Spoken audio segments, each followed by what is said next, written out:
মা, বৃষ্টির দিনে আজ নিশ্চয় ইলিশ মাছ করছো? হ্যাঁ, আজকে ইলিশ মাছ করছি। আসলে আগের দিন বাবাকে বলে ইলিশ মাছ আনিয়েছিলাম, তো বাবা এনে দিয়েছিল। যাই হোক, সেইটা দিয়েই বানাচ্ছি আজকে ইলিশ পোস্ত। কড়াই প্রথমে তেল নিয়ে গরম করে ফেলতে হবে। মা, এবার নুন হলুদ মাখানো ইলিশ মাছগুলো দিয়ে দিতে হবে তো? হ্যাঁ, এরপর ইলিশ মাছগুলোকে হালকা একটু ভেজে নিতে হবে। বেশি ভাজার দরকার নেই, হালকা ভাজলেই হবে। ভেজে তুলে রাখতে হবে।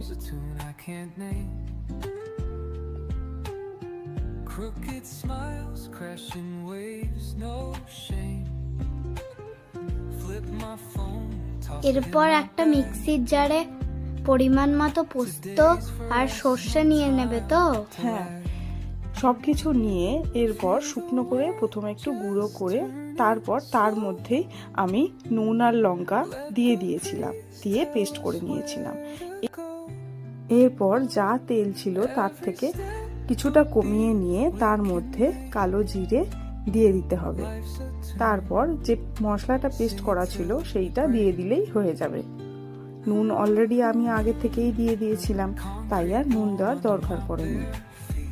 মা, ইলিশ মাছগুলো কখন দেবে গো? দাঁড়া, এরপর মিক্সি ধোয়া জলটা আগে দিয়ে দিতে হবে। ব্যাস, এবার ফুটে গেলেই তার মধ্যে ভাজা ইলিশ মাছগুলো দিয়ে দিতে হবে। Leave the old behind. Someone's cooking love in the air.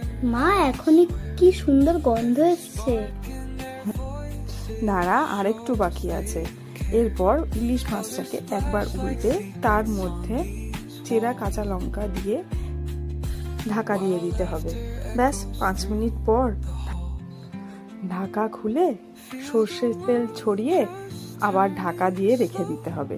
এবার গরম গরম ভাতে সার্ভ করুন।